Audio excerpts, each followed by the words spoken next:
자, 시작하겠습니다. 자, 지금 이 시간에는 이제 23학년도 임용고시 그 수학 교육론 문제, 그 기출 문제 이제 해설을 해보도록 할 건데요. 지금 이제 우리가 뭐 기존하고 똑같은 문항수, 그쵸? 배점, 또 번호까지도 이제 잘해서 우리가 연습한 대로 이제 잘 보셨을 거예요. 그래서 이 영상을 지금 보시는 분들은 이제 시험 보신 선생님들이 좀 확인하고 싶으셔서 보시는 선생님도 계시고, 또 이제 공부를 하고자 계획을 세울 때 보시는 분도 계시고, 뭐 이제 여러 다양한 선생님들이 계실 텐데요. 자, 이제 일단 출제의 방향, 그리고 어떤 영역에서 출제가 됐는가를 보고, 그 다음에 이제 그거에 대한 답안을 같이 이제 살펴보도록 하는데, 뭐 제가 지금 우리가 이제 같이 보는 답안이 뭐 완벽하고 뭐 저거처럼 꼭 써야 되고 뭐 그런 것은 아닌 거는 다 아실 테니까 이제 한번 살펴보도록 할게요. 예. 자, 그럼 그거 들어가기 전에 잠깐 간단하게 1차 기출문제랑 2차 기출문제에 대해서 이번에는 왜 이 부분을 잠깐 보냐면요. 선생님들이 이제 그 자료 뭐 출력이 돼서 출력하셔서 보셔도 되는데, 뭐 전체적인 것만 보시면 되니까. 근데 이제 10번째 시험이죠. 그러니까 뭐 전체가 10번이 아니라 요 형태를 유지한 거. 요 이제 서답형으로 이렇게 바뀌면서 좀 뭐 14, 15, 16에 이제 수교 같은 경우에 10점짜리 논술 문제가 포함이 되어 있었지만, 결과적으로는 그 안에서도 이제 부분 뭐 이렇게 다 그 영역이 뭐 어떤 영역 이렇게 출제가 됐기 때문에 이제 배점은 변하지 않았어요. 예, 그래서 그런 차원에서 보면 이제 10번째 시험이었던 거예요. 그래서 14, 15학년도 이제 요건 나중에 이제 천천히 보셔도 되고, 그 옆에 따로 제가 요거만 1차 10년 동안에 정리된 거, 2차 정리된 거, 요거를 이렇게 올렸으니까 같이 보시면 돼요. 예, 기출문제도 같이 올려져 있거든요. 예, 그래서 14, 15, 16, 17, 18, 19, 20, 21 이제 학년도인데요. 여기로 넘어가서 요걸 좀 같이 보고 요번 23학년도 문제를 볼게요. 자, 이렇게 보시면 뭐 겹치는 얘기들이 되게 많아요. 그래서 뭐 이걸 우리가 그러면 뭐 요것만 공부하고 뭐 여기만 하나 이제 그런 건 아니고요. 항상 이렇게 세 파트로 크게 나누거든요. 그러니까 이제 교육 과정 쪽, 그다음에 이제 교사학습 이론, 그죠? 교사학습 심리학이나 교사학습 이론. 그다음에 이제 이쪽 보시면 뭐 교과서, 지도서라고 표현을 할게요. 교과 내용 영역으로요. 예, 그래서 이렇게 보실 때 우리가 그렇게 크게 나눠서 이렇게 공부를 하는 데 있어서 이제 언제나 이제 저기 위에 보시면 이제 교육과정 안에서 뭐 교과 역량이니 교수학습 방법인 유의사항이니 뭐 평가니 이러한 것들, 그러니까 그냥 늘 맨날 귀에 못이 박히도록, 예, 그냥 입에 침이 마르도록 계속 반복했던 영역들에서 이제 그걸 보시라는 거예요. 그래서 항상 뭐 언제는 어떤 게 나오면 뭐 문제 해결, 뭐 작년에 뭐 추론이 나와, 올해는 문제 해결이 나와, 뭐 이렇게 사이좋게 돌아가면서 나와요. 그리고 그 다음에 이제 이쪽 보시면 이제 나온 영역에 대해서 올해 지금 이제 우리가 해설할 거, 개혁운동, 모델링, 그 다음에 주경험주의, 딘즈, 프로이덴탄, 바닐레, 뭐 우리가 너무 친근하잖아요. 그러니까 지금 이제 아까 처음 말씀드렸던 것처럼 이제 시험 보시고 나가지고 이제 좀 확인하고 싶은 선생님들이 이제 한눈에 들어오죠. 본 거니까. 근데 또 이제 공부의 방향을 정하거나 도대체 어떤 게 출제되지라고 궁금해서 처음 보시는 선생님들 있잖아요. 그 선생님들이 보실 때 뭐 제목은 익숙하지만 그냥 그래? 뭐 저게 나왔어. 이런 거죠. 근데 이제 전체적으로 이렇게 시험 보신 선생님들은 한눈에 들어오죠. 그래서 이렇게 보시면 언제나 교육과정, 지금은 이제 그래도 좀 교육과정, 교수학습 이론, 그 다음에 이제 지도서, 교과 내용, 이렇게 이제 출제가 되고 있어요. 그래서 지금 제가 그러면 뭐 옆에 자료도 따로 올렸지만 여기서 하고 싶은 말은 뭐냐면, 이거는 이제 우리가 하나의 국가고시고 딱 이렇게 딱 그 말하자면 이제 제도화된 거고 시스템이 딱 갖춰져 있는 시험이에요. 그러니까 뭐 수능 시험도 마찬가지잖아요. 근데 이러한 시험은 이렇게 들쭉날쭉하고 막 뭐 특이한 게 막 나오고 막 그럴 수 없는 시험이에요. 그러면 안 되는 시험이고요. 그죠? 항상 원칙이라는 게 있고 어떤 그 룰이 있고 틀에서 벗어나지는 않아요. 그래서 이제 올해 여전히 어땠느냐? 올해 또한 마찬가지였다. 예, 정말 마찬가지였고 그래서 이제 본격적으로 이제 여기 2차 한 번만 더 보고 넘어갈게요. 요 2차는 지금 이제 해설을 하는 건 아닌데 왜 여기는 간단히 보시냐면 요건 이제 1차 시험을 봐서 이제 발표가 나고 2차 시험을 보는 거기 때문에 아직 이제 23학년도 거에 대한 건 없는데 지금 제가 여기를 보여드리는 이유는 뭐 여기 이제 뭐 중학교 1학년이 몇 번 나왔고 어떤 영역이 나왔고 이건 또 이것 때문에 하는 게 아니고요. 지금 여기에서 보시다시피 2차를 하기 위해서는 뭐 수업 실현을 하죠. 하는 것도 중요하지만 이 영역을 한번 보시라는 거예요. 이 교과 영역. 예. 교과 영역에서 거의 이제 2차 시험에서는 1차도 마찬가지예요. 고1에 이상 되는 게 선택 과목이 많이 나오지는 않아요. 예. 근데 그래도 특별히 2차 시험은 거의 이렇게 고1, 네, 고1까지 중1부터 하는 이 교과들 이렇게 눈에 이거는 뭐 우리 뭐 다 아는 내용이잖아요. 그죠? 이런 것들 2차 함수 뭐 이렇게 다 한눈에 좀 보시라는 거예요. 그러니까 그냥 우리가 진짜 공부해야 하는 그 교과 내용, 지도서, 우리 이제 지도서라고 이제 표현하면서 공부하거든요. 지도서를 가지고 공부를 하니까. 그래서 이제 그러한 것들이 이제 정말 이렇게 출제가 되고 있는 거를, 증거를 한번 보면서 넘어가도록 할게요. 예. 자, 그러면 이제 A형 문제를 이제 한번 볼게요. 자, 저기 위에 문제 보시면서 이제 A형은 1번, 이제 5번, 6번인데요. 위에 노란색 보이는 거는 이제 우리 출제됐던 문제하고 저건 이제 우리 모의고사 수업이나 문제풀이 수업하고 완전히 매치되는 문제. 그냥 뭐 비슷한 유형이나 내용이 아니고요. 똑같이 매치되는 문제 유형을 써놓은 거예요. 문제를. 그래서 7, 8월 문제풀이 할 때 1회 3번 문제에서 이 근대화 현대화 이제 얘기를 했었죠. 그러면서 마지막에 무슨 얘기를 했냐면 그 수학교육의 역사적 개혁 운동이 만약에 나오면 그냥 둘 중에 하나가 나온다. 그러니까 혹시 이 두 개를 만약에 바꿨었다 이러면 이제 2점을 못 받는 거고요. 이제 정신이 없어서 그러시진 않았겠지만 뭐 우리가 페리, 클라인, 무어 보면서 아마 다 쓰셨을 거예요. 근데 요 바꾸지만 않았으면 이건 정말 어렵지 않은 문제였을 것이다 얘기하면서 요때 이제 모의고사 문제풀이 할 때도 말을 했던 것 같아요. 그리고 이제 전전 연도에 처음 이게 우리가 10번 시험을 보는 동안에 그 8번째 만에 등장을 했잖아요. 그러니까 그전에도 이게 뭐 안 나오는 건 아닌데 예전에 객관식 시험을 볼 때는 이제 워낙 보기들 때문에 자주 등장을 했었는데 이제 서답형으로 바뀌면서 좀 등장을 뜸했었던 건데 이제 10년 차로 기준으로 우리가 아까 앞에서 설명한 것처럼 봤을 때 이제 얘가 그땐 되게 당황들 한 거예요. 근데도 우리는 그때도 항상 그 잊어먹지 말아라. 이거 나올 수 있다. 언제나 그 얘기를 했었어요. 그래서 이 문제는 그 처음 이제 올해 이제 교육학 문제를 푸시고 그다음에 이제 대문 문제로 수교 문제를 보면서 약간 좀 긴장감이 풀리는 문제가 아니었나 싶어요. 이거 다 누구나 썼을 테니까. 두 번째 볼게요. 자, 5번은요.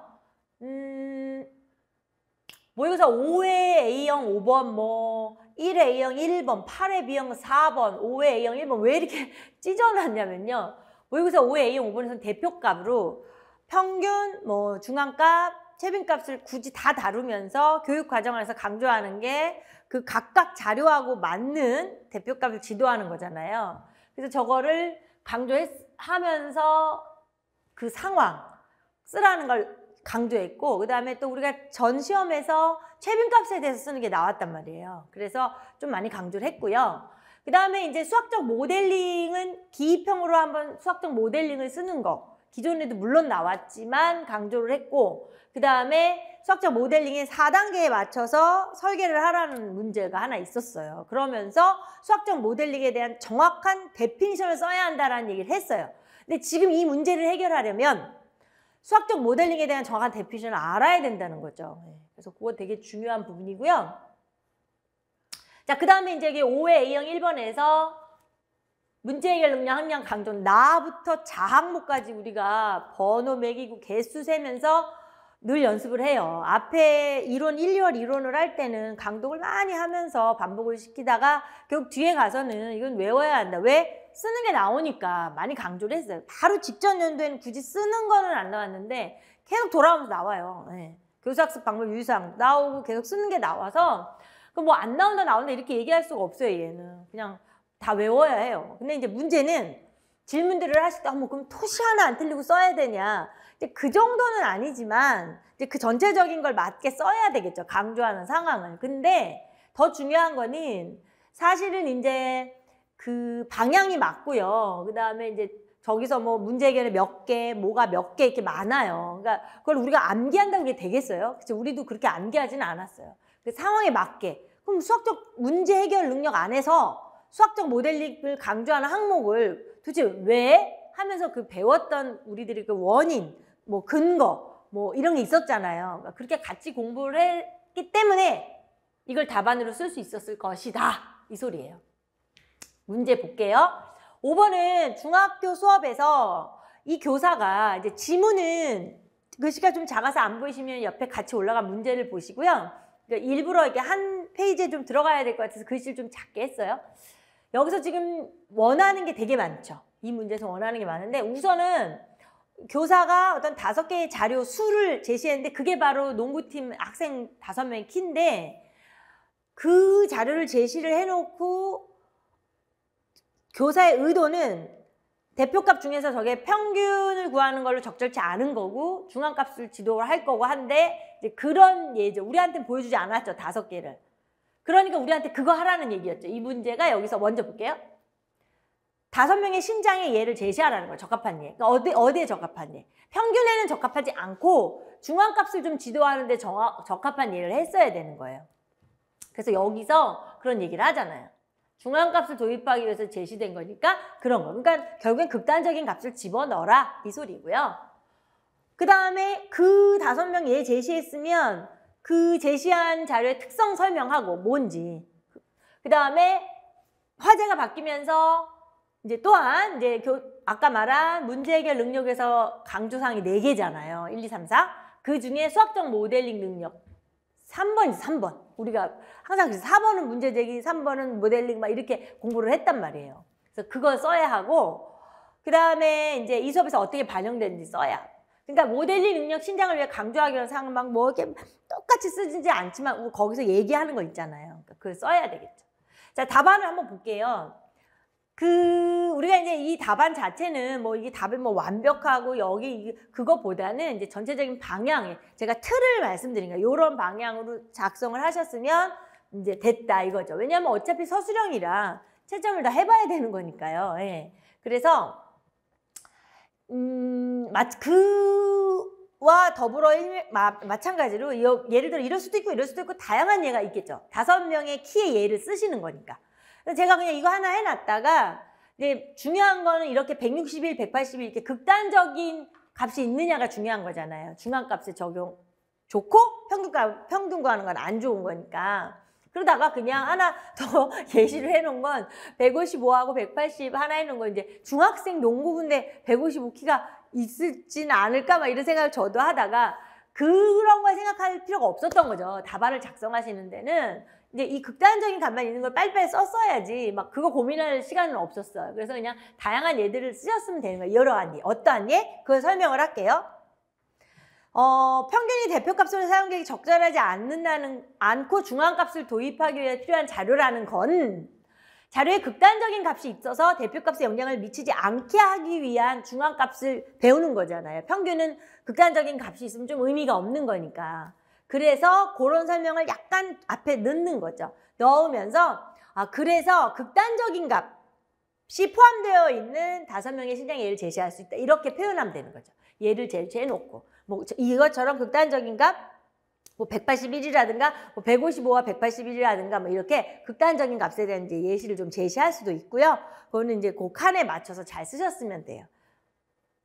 자, 그래서 이렇게 쓰는 게 벌써 2개로 본다면 여기에 이제 예를 들어서 뭐 채점을 4점에서 2점으로 본다면 이제 요 예시하는 게 부분 점수를 좀 주겠고 쓰는 것도 주겠다 이런 뜻이고 그다음에 이제 넘어가서 아까 같이 요 부분이 있죠. 이제 이 부분은 이제 써야 되는 거죠. 예.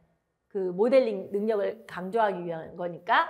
그 다음에 이제 여기는 이제 제가 답안을 좀 많이 막 이렇게 작성해 봤어요. 왜냐하면 여러 가지의 답안들이 나오실 수 있으니까. 근데 여기 앞에 노란색은 지금 보시면 아시는 것처럼 수학적 모델링에 대한 데피니션이에요. 그쵸? 네, 수학적 모델링에 대한 데피니션인데 이러한 것에 준해서 지금 농구부 학생들이 키라는 생활 주변의 소재, 학생들하고 친근하면서도 생활 주변의 소재이면서도 비수학적인 문제 상황이잖아요.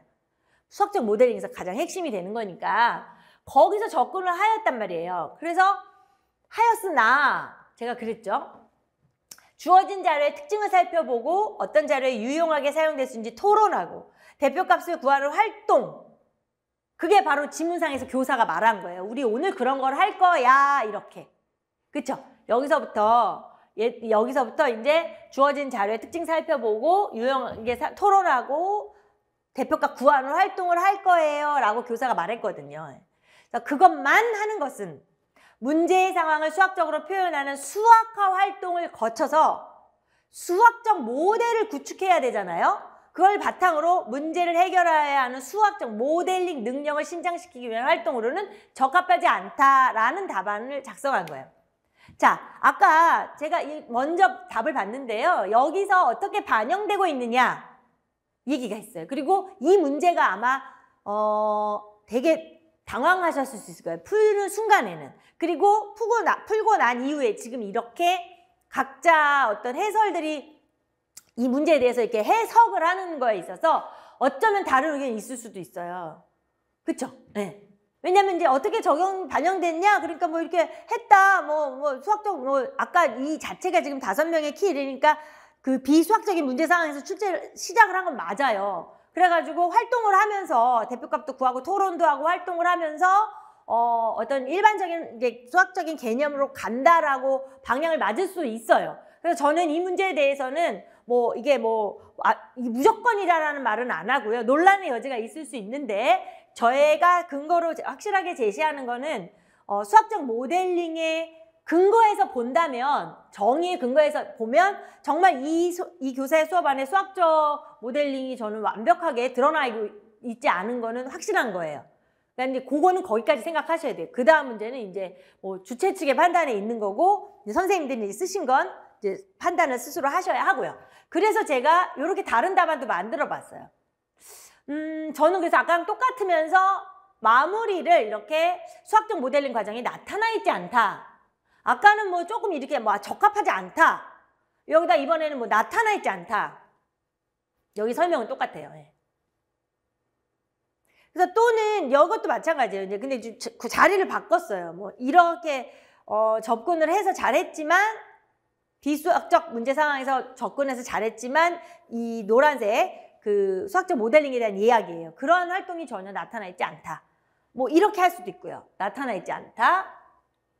그 다음에 이제 예를 들어 그냥 아예 일반적으로 자료 특징 살펴보고 유용하게 사용될 수 있는 토론하고 대표값을 구하는 활동만 하는 건 문제 상황을 수학적으로 표현하는 수학적 활동, 수학적 모델 구축, 수학적 모델링을 신장시키기 위한 활동으로는 적합하지 않다. 이렇게도 만들어서 답을 여러 개를 지금 만드는 거예요. 예. 그러니까 그 의도를 그냥 이 문제를 보시면서 논란의 여지가 있을 수 있다고 제가 분명히 말씀드리고, 그 다음에 제 의도는 요렇다는 거. 그 다음에 선생님들도 생각하실 때 그렇게 가신 선생님도 있고 아닐 수도 있고 그래요. 왜냐하면 우리가 요렇게 나오면 다 낚여요. 문제가 요렇게 나오면 어떻게 반영됐는지 써라 이러면. 그러니까 적절한지 아닌지 판단하시오. 만약에 이렇게 했다면 해도 두 가지 생각을 한단 말이죠. 그렇죠? 예. 근데 요렇게 나오면 약간 낚일 수가 있어요. 그래서 요건 분명히 그렇게 말씀드리면서 넘어갈게요. 자, 그 다음에 이제 A형의 마지막 6번 볼게요. 자, 두 교사가 평가 방법을 논의한다. 이런 문제예요. 그래서 어렵진 않아요. 기억에 대한 평가 방법, 니은에 대한 평가 방법 먼저 쓰는 거였어요. 자, 그래서 이것도 마찬가지로 모의고사 2회 A형 1번에서 평가 방법에 대해서 이야기하면서 강조했던 건 또 뭐냐면 평가 방법하고 가장 중요한 게 평가 목적을 엄청 강조했어요. 왜냐하면 평가 목적을 항상 뭐로 생각하라? 두 가지로 생각해야 돼요. 선생님의 입장과 학생의 입장에서. 그죠? 학생은 스스로 발전하고 선생님 또한 발전을 해야 하지만 선생님의 발전의 근거는 학생들의 어떤 그 반응을 통해서 잘 됐나 잘못됐나 뭔가 잘못됐다는 개념은 이제 어떤 눈높이가 안 맞았던 거잖아요. 그래서 내 수업을 개선해야 되나 항상 그 두 가지를 생각해야 된다 그랬어요. 그래서 그러면서 더불어 목적이라고 나오는 건 세 가지를 반드시 시험에 언제든지 돌아가면서 사이좋게 등장한다라고 했던 그 목적은 평가의 목적, 그 다음에 수학 교육의 목적, 문서상에 있는, 그 다음에 우리나라 수학과 목적 말하는 거예요. 수학과 목적. 네, 지금 평가 목적 윗칸에 있는 거죠. 비교표로. 저하고 수업을 들으셨던 분이라면 그런데 그러지 않다 그래도 우리가 별책, 교육부 문서 별책은 다 공부를 했기 때문에 거기에 나오는 수학과의 목적, 그 다음 평가의 목적, 그 다음에 원론적으로 들어가서 수학 교육을 배우는 처음에 수학 교육을 한 자체의 목적이 있었어요. 그렇죠? 수학의 가치라고도 배우고 수학 교육의 목적이라도 배웠는데 그런 세 가지의 목적을 너무너무 강조했어요. 그러면서 평가가 나오면 무조건 평가 목적은 짝꿍이다 이런 얘기를 많이 했던 거. 그러고 평가 방법을 쓰는 것도 걱정하지 마라. 왜? 문서상의 기준은 우리가 외운 6가지의 글에서 나오지 다른 걸 나오지는 않는다 그랬어요. 다른 걸 외울 수는 없어요. 이렇게 정형화된 시험에서는. 그래서 기억, 니은 쓰는 건 문제 없었을 것 같아요. 그래서 여기서 이제 평가 방법 써라. 근데 명칭을 써라. 어떻게? 교육과정 우리 그 평가 방법에 제시된 용어를 해서 써라. 제대로 순서대로. 요것도 잘 쓰셨어야 되고요.